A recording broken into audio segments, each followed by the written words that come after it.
Madame Talhawa Touhiwa, vous avez la parole. Merci, Monsieur le Président. Monsieur le Président de l'Assemblée, Mesdames et Messieurs les représentants, Mesdames et Messieurs du public et de la presse, bonjour. Vous venez encore une fois, par une loi de pays, instituer une nouvelle institution qui n'aura jamais été instituée par aucune loi organique. Un cadeau de plus pour remercier cette fois-ci votre nouvel ami d'entre deux tours des dernières élections. Après le Haut Conseil à 90 millions de francs, le statut sur mesure de Madame Girardin, le doublement des primes de vos collaborateurs de cabinet, la création du service de la communication dont nous ne connaissons toujours pas le nombre, ni le prix des heureux embauchés, la hausse des taxes pour ponctionner près de 10 milliards dans les poches des familles polynésiennes, vous préparez un piédestal à votre partenaire malheureux du premier tour des élections territoriales en venant instituer un médiateur de la Polynésie française aux frais des familles polynésiennes. Médiateur, vous avez dit, lui-même s'est déjà autodésigné publiquement avant d'être nommé. C'est dire si l'indépendance de la fonction lui collera à la peau. Personne n'est dupe. Il ne manque plus que le vote du texte pour lui donner enfin ce qu'il estime être son dû après la superbe volte-face d'entre deux tours que vous lui avez demandé de faire. Il voulait se faire appeler la relève et s'ériger en grand sauveur d'un pays en perdition qui se noyait dans le système que vous aviez créé, votre système, qu'il dénonçait lui-même, haut et fort, soutenu en cela par un autre candidat malheureux à la fonction suprême en métropole. S'il n'a pas démontré sa capacité électorale, il nous démontre à tous son art de retourner sa veste et son indéniable talent à vous convaincre de créer son propre emploi à la barre de vos soutiens de la première heure. Alors, ce médiateur sera, selon vos textes, une autorité morale exerçant une magistrature d'influence et même doté de pouvoirs d'investigation. Vous n'y allez pas de main morte et l'intéressé pressenti n'aura pas attendu le vote de cette délibération pour clamer haut et fort qu'il serait bien le premier médiateur polynésien. Mais il ne veut pas s'arrêter là, puisqu'il a déjà annoncé qu'il entendait non seulement accepter ce que vous semblez lui avoir promis, mais plus encore se jeter sur toutes les injustices du pays. Le prix de l'électricité, celui de l'eau, les loyers impayés de l'OPH, les transsexuels, les demandeurs d'emploi, le nucléaire, etc. Apportant ainsi une très large définition de sa mission, c'est-à-dire de celle que vous vous apprêtez à lui confier telle qu'il aura lui-même définie. Un médiateur, président et ministre bis de tous les portefeuilles du gouvernement, quand il veut, où il veut et comme il veut. Ainsi, après l'ombudsman suédois, nous aurons donc la version de l'ombudsman polynésien. Mesdames et messieurs du gouvernement, c'est dommage qu'il ne soit pas présent. La personnalité du candidat autodésigné ne vous échappe pas.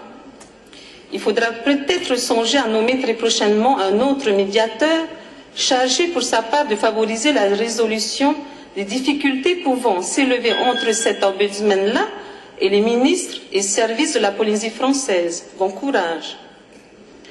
Nous retenons néanmoins que vous avez veillé dans ce texte à placer quelques garde-fous.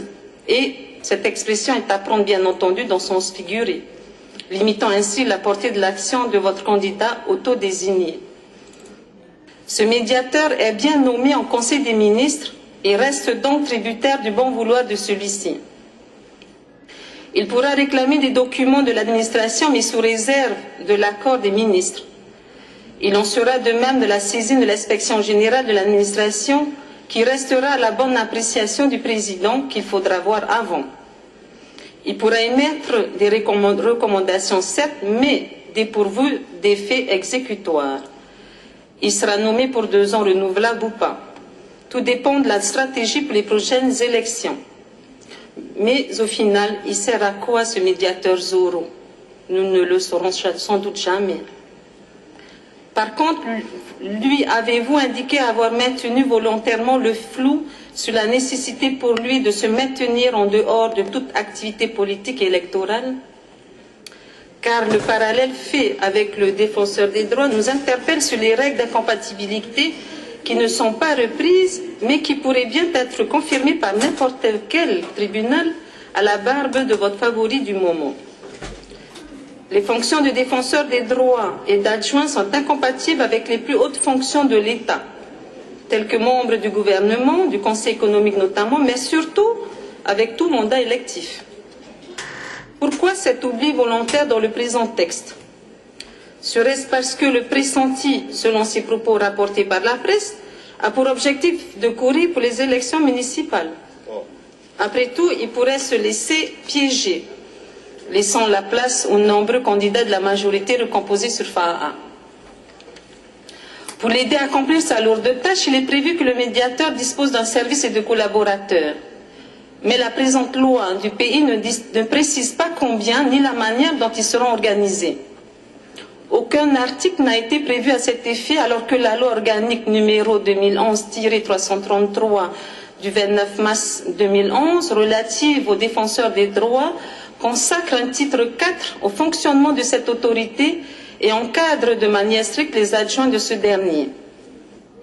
Ils sont également en métropole confrontés à des incompatibilités de fonctions afin de garantir leur intégrité. Mais nul besoin de ces précisions chez nous. Et bien entendu, nous n'avons aucune précision sur le coût annuel du dit service. Il nous est indiqué que les collaborateurs pourraient être des fonctionnaires ou des enfants, mais sans aucune indication sur leur indice de rémunération, ce qui, compte tenu de la situation financière du pays, n'est pas un détail, mais bel et bien un affront à tous ceux à qui vous venez de demander de faire un effort de 10 milliards de taxes supplémentaires. Rentrons maintenant dans la pratique de cette médiation. Comment les habitants des îles auront-ils accès aux médiateurs? Est-il prévu des déplacements ou l'ouverture d'antennes relais? Bien sûr, la saisine se fait par courrier, mais la médiation nécessite souvent d'être rendue sur place. Attention, l'ambition du pressenti ne se limitera peut-être pas aux limites communales annoncées.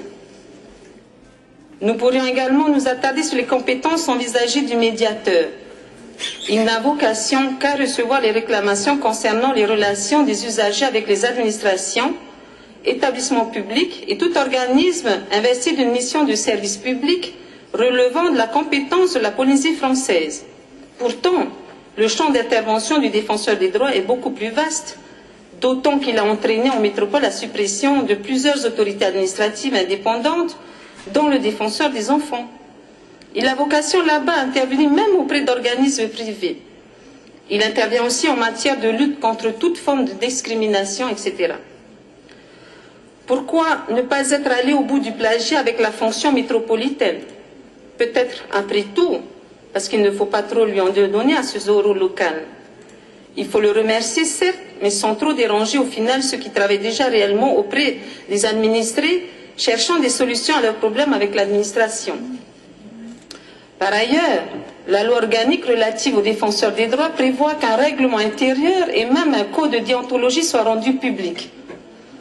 Pourrons-nous espérer également être informés des règles de déontologie que mettra en œuvre notre médiateur?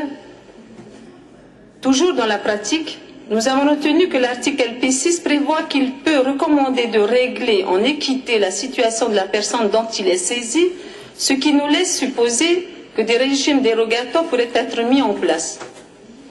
Nous n'irons pas jusqu'à insinuer que ce type de règlement des différends est très utilisé en période préélectorale, mais il n'est pas interdit d'y penser.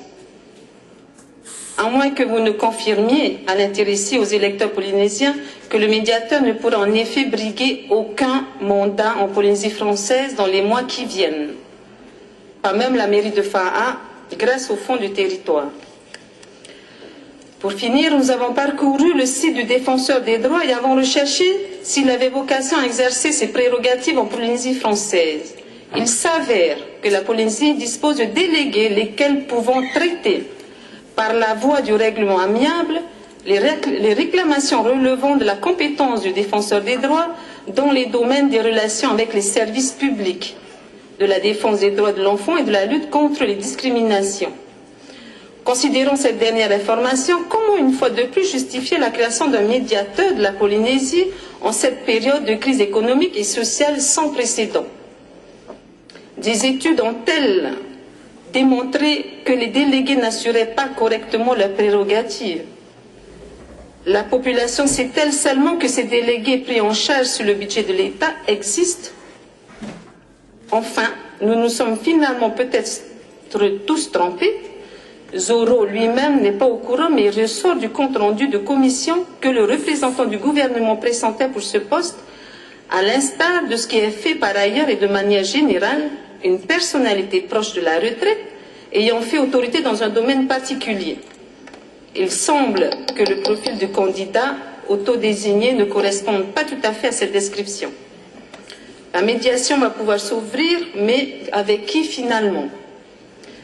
Atia votera contre cette loi de pays faite sur mesure pour récompenser un ami politique et à des fins clairement électoralistes avec l'argent des Polynésiens. Merci de votre attention. Merci bien.